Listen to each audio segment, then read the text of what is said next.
Wuthering Waves is finally releasing on the PlayStation 5 on January 2nd, 2025. This version of the game will also be released alongside the 2.0 update of the game that introduces the new region of Rinascita. For those of you that haven't played Wuthering Waves in a while or are seeing this game for the first time, Wuthering Waves is a free-to-play open-world action RPG, currently available on PC and mobile devices. It was originally released back in May 2024, and despite its rocky start, the developers KURO Games have been constantly working to improve the game by adding new quality of life upgrades, improving the voice acting and music, and they've also made changes to the way they present the story to bring it more in line with the kind of experience you'd expect from a console action game, with set-piece moments and dedicated areas specifically made for the story, which are separate from the open-world gameplay. They've also added new modes that introduce their own gameplay systems, like the Somnium Labyrinth that adds party-based gameplay mechanics that remind me of a combination of Link Time and Skybound Art Chains from Granblue Fantasy Relink.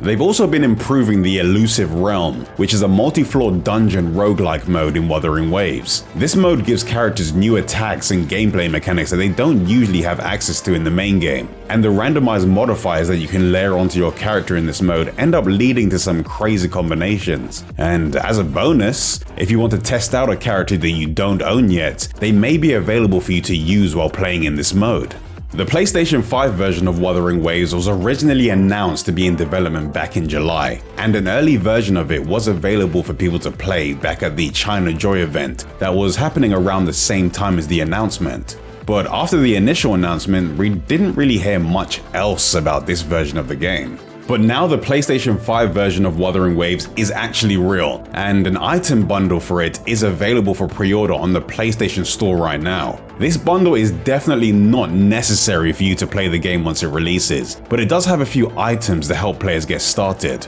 According to the PlayStation Store, the Awakening bundle will include 5 Lustrous Tides, which is used to roll for permanent characters and weapons, 10 Premium Resonance Potions, which can be used to increase the EXP of characters, 10 Premium Energy Cores, which can be used to increase the EXP of weapons, 15 Advanced Revival Inhalers, which can be used to revive characters when they're downed, 10 Wuther Cakes, which is a food that can be eaten to increase party members' attack, and 500,000 Shell Credits, which is the main currency used in the game to buy items and upgrade your characters. And just like I mentioned before, you don't need to get this pack to be able to play the game, and you won't really be missing out on anything if you don't get it, since everything in this pack can be obtained by just playing the game. It seems like this pack will still be available even after Wuthering Waves releases on PlayStation 5, but for the people that decide to pre-order it, they'll get 2 additional Premium Resonance Potions and Energy Cores and 5 Starflakes, which is another food that can increase your party members' defense.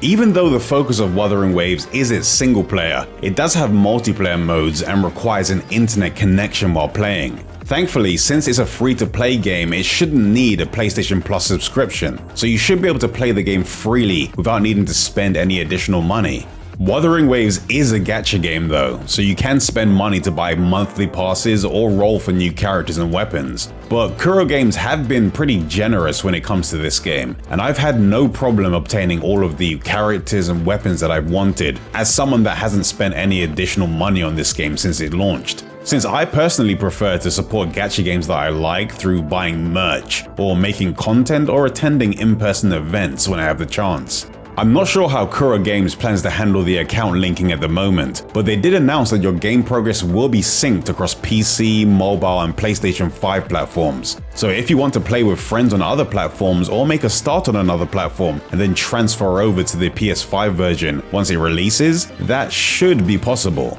Especially since both the mobile and PC versions already have controller support. Seeing as the PlayStation 5 version is releasing alongside a 2.0 update, this will most likely be a fresh start for the game and a good jumping in point for anyone that plans to return or hasn't already started playing. There hasn't been much information about 2.0's new region, Rinascita, apart from the reveal of a few new characters and what seems to be the European-themed main city called Ragusa. But maybe we'll hear some more news or see a new trailer at the Game Awards in December, since Wuthering Waves is up for nomination for Best Mobile Game of the Year. Nothing about an Xbox version has been mentioned yet, But now that the PlayStation version is about to be released, maybe they'll consider it in the future. So if I hear any information about it, I'll be sure to let you know. So don't forget to subscribe if you want to be the first to know when a new video is available. I'll be making some new videos very soon, but until I make those videos, here's another one that goes over all of the changes that Wuthering Waves has had since its release.